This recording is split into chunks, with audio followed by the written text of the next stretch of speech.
Welcome back. We're now into working with sellers the relational way through our mentoring program. And I just wanted to bring everybody back and just let them know that, look, there are certain ways that you can take a listing and work with a listing, and we're going to talk about those today. But the main thing to remember is that we're talking about working relationally. So this is something that is very important when you're working through these programs, is that you understand that the client is the most important person in this whole thing. And so as we're going through this, I want you to be thinking about that when you're teaching your mentees and you mentees that are watching this, when you understand that it is about working relational. Let's just kind of get started. I got a little saying here, the motivation: stop chasing success and start working on becoming more valuable. When you become more valuable, you won't have to chase success, you'll attract it. Chasing success is hard, it's very tough to do. But when you become a valuable person, when you become that person that client comes to for all of their information about real estate, you're the person. You're that center of that. So that's what we're trying to do here. So what we're going to do is talk about how we're going to work with our sellers. So a little bit of an overview of what we're going to be following: turning a lead into a client, title's role in this particular process, going live onto the MLS, and then getting across the finish line with best practices and some unexpected extras. We'll also go into another class, which is under contract to close, once we get it under contract. But here we're going to put it on the market. So we're going to talk about how to do that and do that the relational way. Turning a lead into a client. One of the things that we want to really start looking for when somebody has called us and said, hey, or you've got a referral that says they're looking to list, you want to make sure that you've got a true client here that is able to list. A pre-listing interview. And when you get them on the phone and talk to them about what they're looking to do and what they're trying to do. So, of course, one of the first things that you're going to ask them is, well, why are you moving? What is the reason that you want to sell this particular house? Do you want to sell it, move to another one? Are you selling it downside, selling it to move up to another house? You've outgrown this one. Listen, this is where you really listen as much as you possibly can, this is the motivation.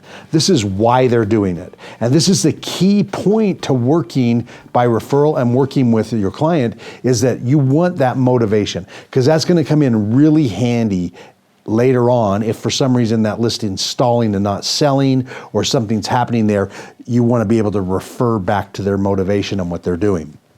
Then you want to find out who's on title.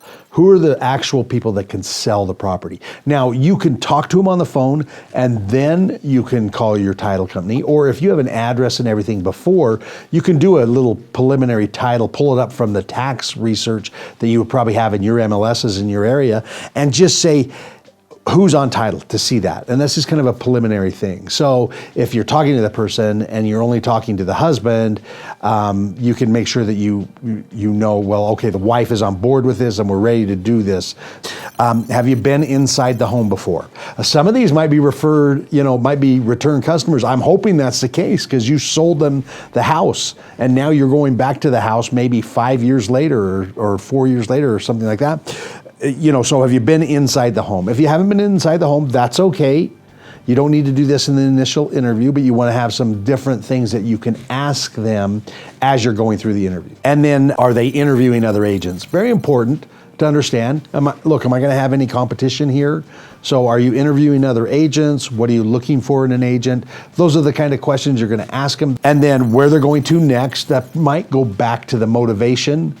But not always, because the motivation might be that they're moving to get to a larger house, but the time frame is really important. So what kind of time frame are we looking at here? Well, it might be at the beginning of the summer, right? And they're like, we want to get our house sold, and we want to find another house, and we want to have this all done before the kids start school again. Okay, so now that's very important for you to get that time frame down, because what you're going to do is you're going to build a calendar around that, because you'll get a lot of people that just do not understand our process, that's okay. We do this all the time. They don't, so they don't understand our process. And so you'll hear things from your clients saying, hey, my neighbor sold their house in 2 days. Well, they may have sold their house in 2 days. They may have got an offer on their house in 2 days, but they definitely didn't close it in 2 days. There's very seldom does somebody walk in with cash and buy a house and walk away 2 days later. There's a whole bunch of stuff that goes through, and so you want to make sure that you kind of get a time frame. You're going to go through a schedule with them later and how it's going to work, but just get a time frame so you can be realistic in their world too. After we do that, then you're going to schedule a walkthrough and a sit down with these decision makers. So you're going to schedule a time to go out to the home. So this is a phone call. Now you're going to schedule a time to go out. First thing you're going to do is you're going to write a note to the person that referred you. So if this was referred, you sold a house to a client, they referred you to their friend, you're going to write a note to that person that referred you. And I always put a $5 coffee card in there, or just something saying, hey, I appreciate you doing that, and letting them know that, hey, you reached out and talked to their friend and you're going to take care of them the same way they took care of you. Remember, we're talking about building relationships that constantly grow and build on each other. Then you're going to do a little bit of a preliminary CMA. Now this means you haven't been in the home yet, so you're going to do a preliminary one, which means you're going to, in your area, you'll pull up the homes that have sold around there and you're going to do a preliminary CMA. And your mentor, that's the good part, mentees don't panic, like I don't know how to do a CMA. That's the best part about working with a mentor, is that mentor is going to be able to walk you through, these are the type of houses, this is what we're going to do it, and you're going to learn from that. That's why we're doing this, right? So you're learning so that you can do this for years to come, and you're going to be spot on, you're going to be taking care of your clients for years to come. You're going to also pull some stats. What's been going on in the area? What's the absorption rate? What's the number of sales per month report? Those are certain things that your mentor is going to be able to help you with so that you can see exactly what's going on in the area where they're selling their house, because it doesn't matter what houses are selling for across town, it's in their area. And then we're also going to look at the number of days on market that people have their homes on market. So you can now start building that calendar out for them, and it's realistic, so that kind of eliminates that whole thing of, well, my neighbor sold it in 2 days, so we got an offer in a week, why did it take twice as long? Believe me, you'll hear that kind of stuff. So being prepared and going earlier is what's going to help. Looking at the days on market is what's going to help. And then looking at this calendar to show them that, okay, look, it's going to take us 7 days to get this on market from when we sign the contract to when it goes on market, because we want to be prepared. We want to make sure we're setting everything up correctly. So that's 7 days in the calendar. And then let's say that the average days on market in that area is 45 days. Now we're 52 days out. So you go out there on the calendar to 52 days to say that's when we're going to receive an offer. Before that, hopefully, but that's about the average of what we're seeing an offer. And now from there, now we're another 30 days to 45 days under contract. And then that's when we can have the home sold so that you can move and do the next thing. See why a calendar is so important for them? If you don't do a calendar, then you can't go back to it when you're getting the phone call that we've been on the market for now 3 weeks and we haven't received an offer. That's what you need that calendar for, to refer back to say, well, let's pull the calendar out and look. Oh, we're still in that time frame. We're still good. Remember, we took a week to get it ready. And now we're really only 2 weeks on the market, even though you signed 3 weeks ago. So those are the things that will help you. And again, communication is key here. When you're dealing with a client, you communicate and you over communicate with them. And then you'll never have an issue with somebody saying, I didn't know that, because you're now communicating with them. Now, once we've done the preliminary stuff, then we're going to put together the listing paperwork. And this is the paperwork that you're going to need when you go to them. This is where you're going to need the exclusive right to sell listing agreement that you'll have. I'm not sure in every state, they might call it a different name, but it's your listing agreement that you're going to have. And then you're going to have an MLS input sheet that you're going to take with you so that you can mark it off as you're in the home. So you have the input sheet that you can do. And then you're going to have some seller's property disclosures that you're going to give them that they're going to fill out. So now let's talk about the seller's property disclosures. These are disclosures that you're going to give your client to fill out about the property. Now understand, this is something the client fills out, not you. You don't even want to be present or help them. If they have questions, of course, you can answer. If they have a question about what that means on the form, of course, you can help them with that, but not in answers or anything. And I try and tell my clients all the time, look, just disclose everything. That's the best thing to do. We'll deal with anything, but don't try and hide anything. Believe it or not, the neighbors show up a couple weeks later, and if they hadn't disclosed something that your seller had hidden, they'll mention it. Just out of curiosity, did you get that leak fixed that happens every spring to these guys? And if they write in the seller's disclosures, we've never had a problem, that could be a problem. If in the spring they have a leak and now they're going to come back looking for people to blame, and it's going to be the seller, it's going to be you, it's going to be the company, it's a mess. So tell them, over disclose, that's fine. We'll deal with everything that's there, but we just need to make sure that they do that. So in your seller's disclosures, leave it with them. You're going to get them from them at a little bit later date. A notice of exclusive listing. This happens in certain areas. You're going to have to get with your mentor to find out how this works. But if it happens to be a listing that maybe is getting ready to go, but you want to sign the listing, most MLSs have a period of 5 days that you have to have it on the MLS after you've signed the listing agreement.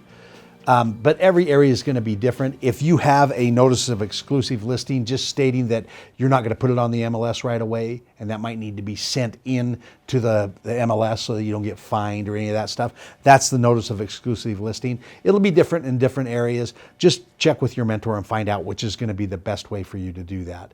And then the last thing is a lead-based paint addendum, if you need, or disclosure, if you need that. With your MLS, I know in our particular area, that has to be attached to the listing, or they can't list it if it's anything before 1978. So just remember that. Those are the different paperworks that you're going to take with you when you're going to the listing. Okay, so great. So now, got all this done. Now what you're going to do is you're going to go tour the home.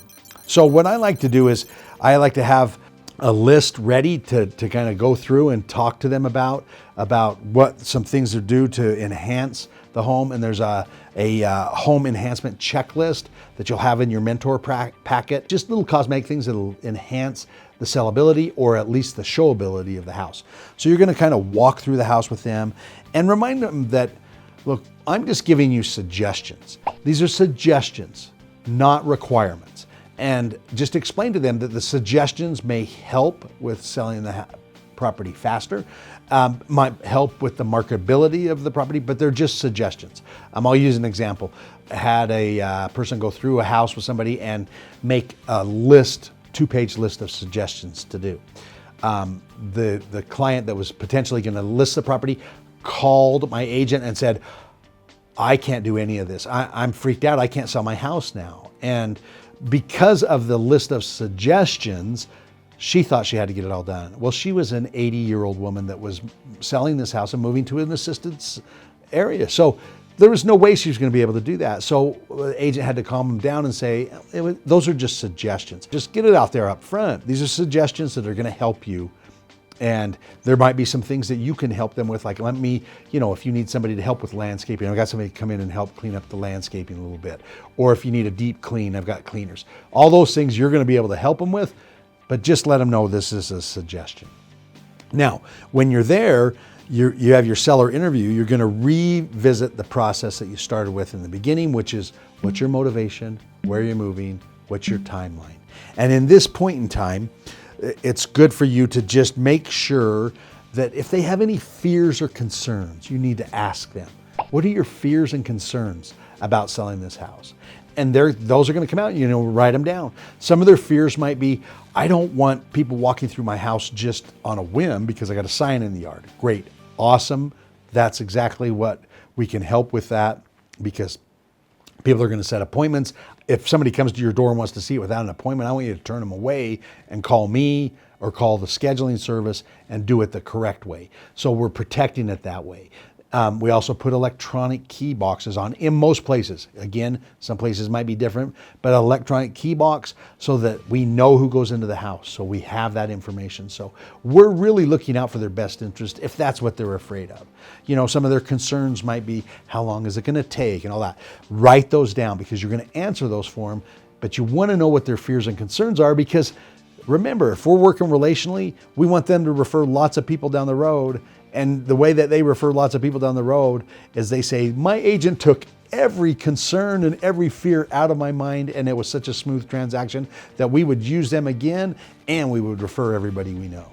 And then remember, is there anybody else in the process that you want to involve? If it's, sometimes as people are on title, it might be a father that loaned them the money to buy this house, and they're not on title, but they're involved. They're going to get some of their money back, right? So you want to just find out who they are and if they need to be involved in this process so that you can make sure all the decision makers are available when you get an offer on the property. Now you've done your CMA and you're getting ready for the pricing.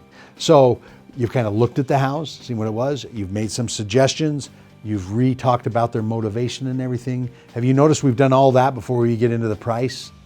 Because we don't want to get into the price until we kind of know what's going on. At that point in time, when you're talking about your CMA and your pricing discussion, you're going to ask them at this time, is there a particular price that you have in mind? Is there something you've been thinking about? Sometimes I'll ask that even before I do the CMA, because I kind of want to know where their head is, especially in a market like we're in right now. When we're shooting this video right now, we're in a seller's market. So there's a lot of falsities going on out there that my neighbor sold the house for, $100,000 more than what you're telling me this one's worth. And so you want to find out where they're at, if they've got a particular price in mind. They may just say, nope, you're the professional, I want you to tell me what it is. But at least you'll have an idea and you'll know going in. And your mentor can help you with that. And then an as-is price, a good condition price, and a staged price. There's going to be 3 different types of prices. As conditioned, maybe there was that little old lady, not going to do anything. That's okay. We'll just adjust the price a little bit. We'll still get your property sold. We're still going to take care of you. And there's a good price. You're going to do some of the things, but you're not going to do it all. And then there's the staged price. That's where the home is professionally staged.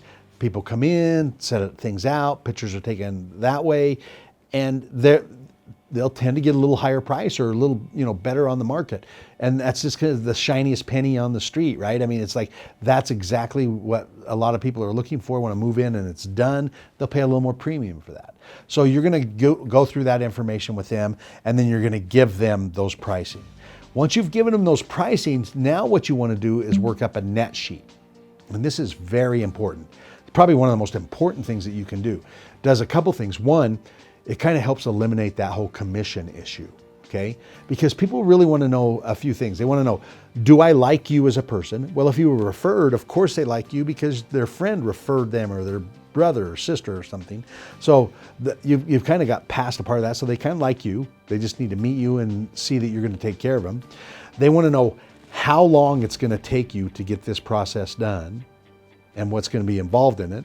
And they want to know how much we're going to get. The how much we're going to get, that's coming from the net sheet, because the net sheet's going to give them the ability to see how much after they've paid their mortgage, they've paid their fees, what is left is the bottom line. And so when I do the net sheets, that's where I focus, is the bottom line. And I focus that back to the motivation. So it's kind of a round circle thing here. But what that does is, let's say that they have a house that's worth $450,000 and they owe $300,000 on the house. And after all the fees and everything, they're going to come out with $125,000 in monies to move to Las Vegas. Let's say that's where they're moving to, okay? That's what I focus on. So when I focus on, here's what we can sell the house for, and here's what it's going to give you, is that, this is the key, is that enough to, and that's where you list the motivation. Get to the bigger house, move to that better neighborhood, downsize and have money left over. That's what that motivation is. When I said in the beginning, you want to tie back to, that's where you tie it back, is in the net sheet, which then eliminates all the stuff, right? Well, how much is it going to cost me? What's the title? What's all that? You've got that broke down in the net sheet, but you don't really have to focus on it, right? Because really, what did I say? Do they like you? How soon are you going to do it? And how much am I going to make? And how much am I going to make is the motivation, and that will get you past any type of a commissionotomy, where they want to cut your commission. It'll get you past that 9 times out of 10. So remember that when you're focusing, your mentor will be able to help you with that a lot too. Okay, so now you've done that. everything's great. They're happy with the price. They're ready to go. Let's talk about the calendar and the right expectations. We've talked about that a little bit earlier, but we'll show you in a graphic here, kind of the calendar and some expectations, and you'll have that in your packet as well as a mentee so that you can share with the client exactly how that calendar is going to work and how you can break that down for them. Then you've got the listing agreement signed and you've got the seller's disclosures that you're leaving for them. So you're ready to rock and roll now, right? So let's talk a little bit about some of the teammates that you have in this group. One of them is title. Title is going to be very important in this role.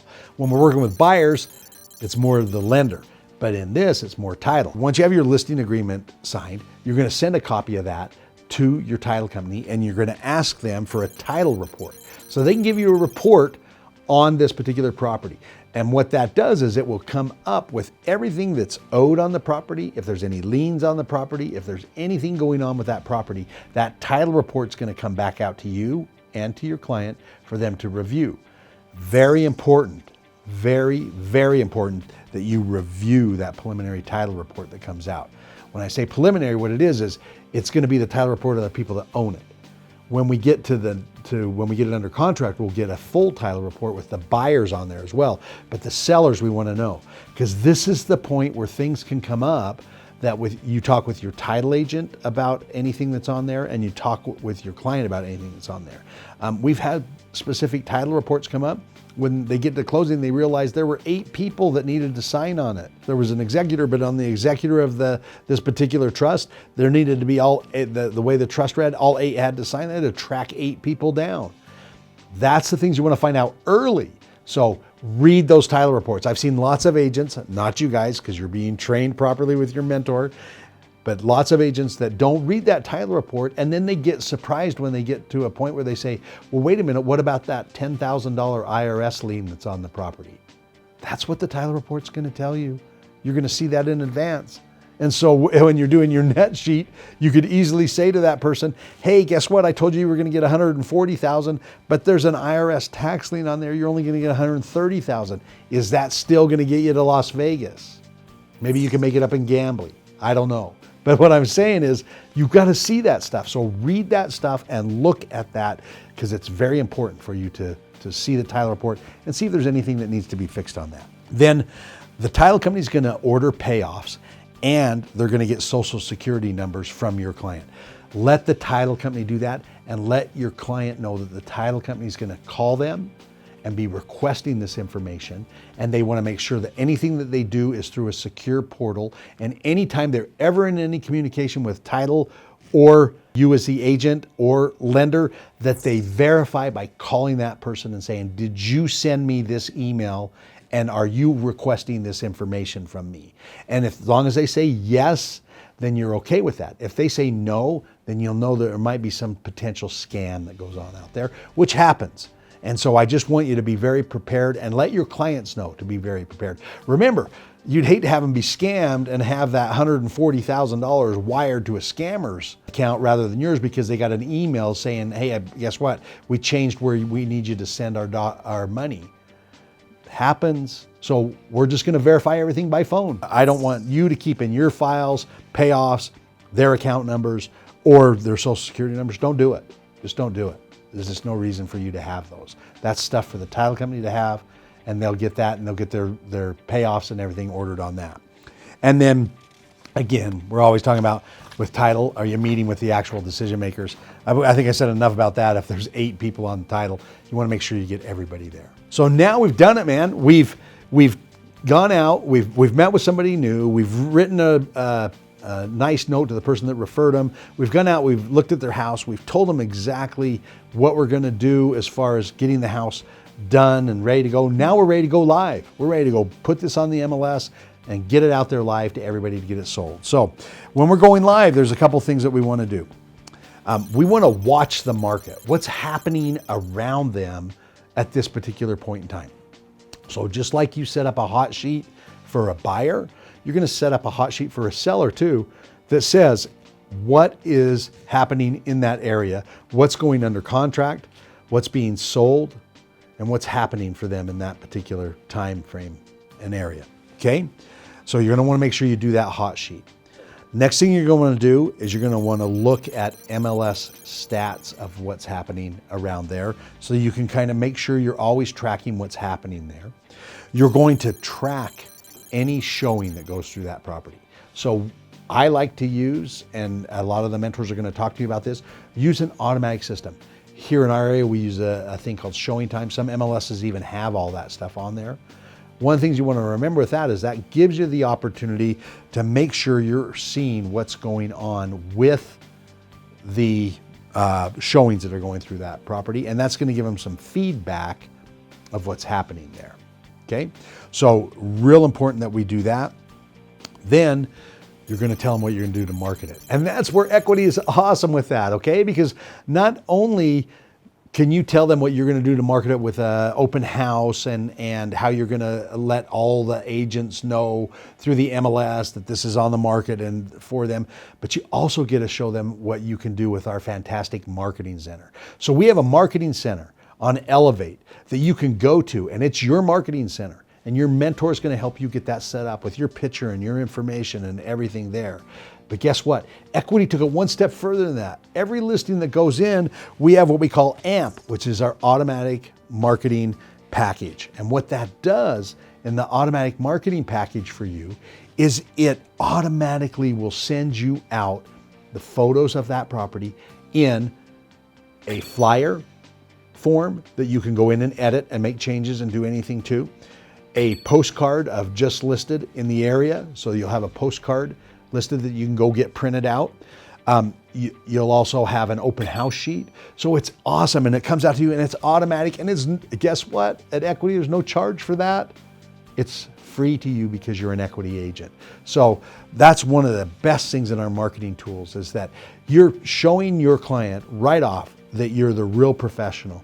And this happens quickly. I've had agents that have listed the house, put the photos up, and within 12 hours had their automatic marketing package sent out that they can forward to their client and say, hey, I've got this ready to go, just wanted to let you know, and look, here's some of the things that I'm going to be doing. And then the other thing you're going to want to do is you're going to want to order your pictures. So you're going to want to order pictures to be taken. Now, we're going to show some examples of people that took pictures on their own. And I think that will be enough said of why I think you should hire a professional photographer. We're talking about people listing their most valuable asset they've ever had. Step up and show them that you care as much as they do, and hire a professional photographer. It might cost you $50, might cost you $150, depending on the size of the house, might cost you $500 to have a professional photographer come in. But the thing is that you're showing this property the way it should be. You're marketing it the right way, which is taking care of your client and doing the right things. So you've ordered your photos. You've also ordered your sign.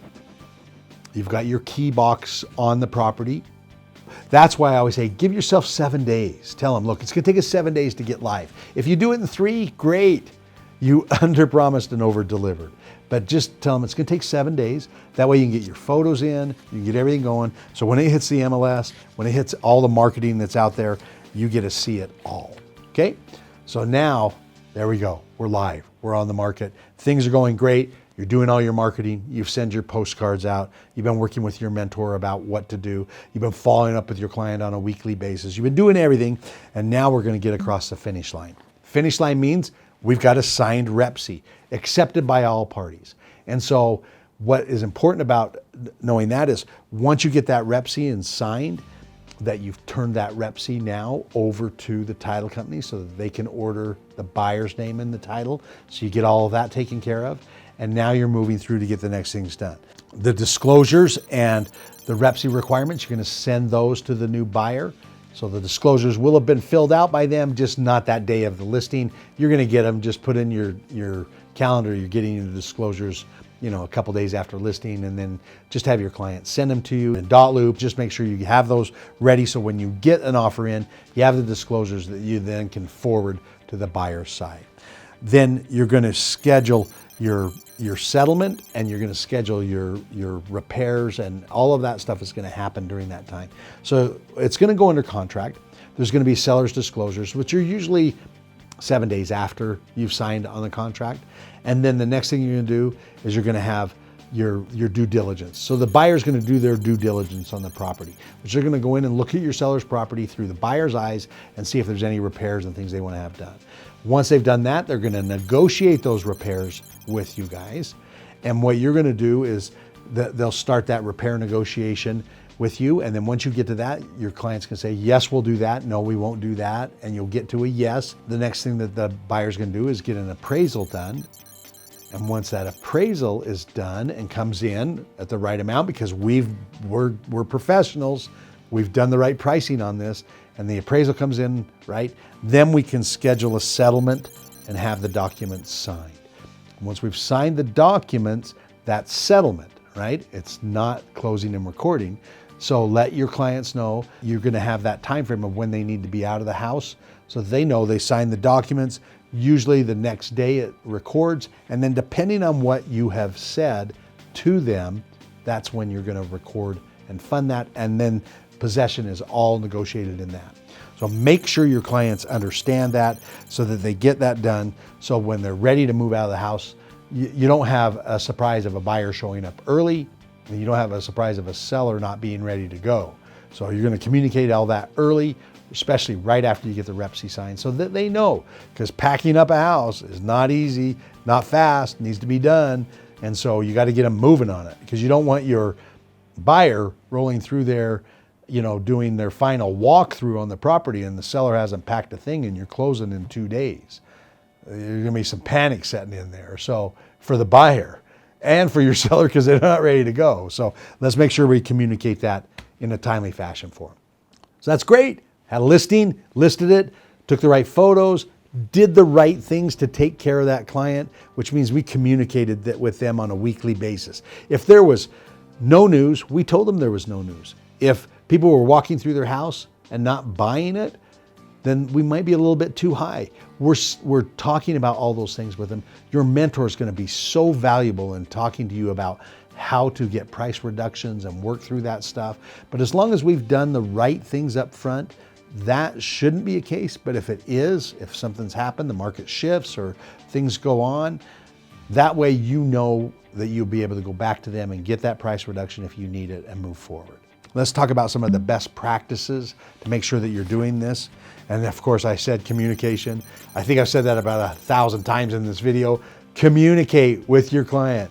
It is so important for them to see that you're taking care of them. And so communicate with them often and let them know what's happening on the property. Even if nothing's happening, don't be afraid. Let them know what's happening, even if nothing's happening, because that will then at least spur that conversation of what do we need to do to make things happen. Don't assume that your seller will remember anything, okay? We do this all the time. Your mentor does this all the time. You're new to doing it, so you're learning this stuff too. But remember, the seller doesn't do it all the time. So don't assume they remember anything. So that's why you have to follow up with them, right? I told you to fill out those seller's disclosures. Have you got them done? No, I haven't got them done. Come on, let's get them done, so we make sure that we're ready for when the buyer comes in. Don't assume that they remember anything, and always keep following up with them. And then it's our job to keep track of the deadlines and to keep track of what's happening with the property. When we're tracking the deadlines, we're tracking the buyer's deadlines, right? We're tracking the seller's disclosures. We have to have them to them by that time. The due diligence, they have to have all their stuff done, and we have to have everything negotiated before that goes on. The appraisal, we want to know what dates those are. And it's our responsibility as an agent to have those, and it's your responsibility to communicate those, because those are great, right? Because you're going to get a call from the other agent saying the appraisal came in and everything's good. And what are you going to do? Keep that to yourself? Or are you going to call the other side and say, guess what? We're this much closer. The appraisal came in, everything's fine. Now we're just moving to clear to close and we're going to be done. But that's good news that you're passing on, right? Some of the unexpected extras that you do in this. Personal notes. It's a great time to write personal notes all the way through this process. Maybe you write a personal note after you've negotiated all of the repairs that need to be done. And you write a personal note to your seller saying, I know that was so stressful. I'm so happy we were able to get through this. And I just appreciate you being on board and doing this with me. You can do a pop by where you stop by with maybe like some massage oils and some salt, bath salt, so they can take a relaxing thing to chill out after all this stuff has gone on. Those are certain things, but it's always things that you can Be in touch with that client to let them know how much you care about them. Because remember, they're not going to care about you until they see how much you care about them. When you care about them more than anybody else, you're going to get the referral business, but you're also going to have a smooth transaction through this. And then maybe some type of a closing gift. And I think this is important, not because it's required or anything, but it's a good way for you to cement yourself. Remember, you have to tell your client, look, we're selling your house, but this is not the end of me. I'm going to be in your life a long time. I want to be your real estate agent for life. I want to help your family members and your friends and everybody you know. I want to be there to answer any real estate questions you ever run across at all. That's what I'm there for. So this is not like a death, okay, fine, thanks for signing me, I'm never going to see you again. No, we're going to stay in touch. I'm going to invite you to my events. I'm going to write notes to you still. I'm going to be that person, and I want you to know that you can call me anytime with any real estate needs. So, working with sellers is just as easy as working with buyers. Sometimes it's even easier because at least you've got that inventory that you're building. But if you do it the right way, you can hold several listings, have many listings at a time. And as long as you work time frames and work your schedule, you're going to be able to be very successful in this business. Once again, always remember to work by referral. Always check back with your mentor if whether you're doing it right. If you have any questions, make sure you're with them, because we're here at Equity to help you sell more real estate and to build that pipeline of business for years to come. Thanks for tuning in, and we'll talk soon.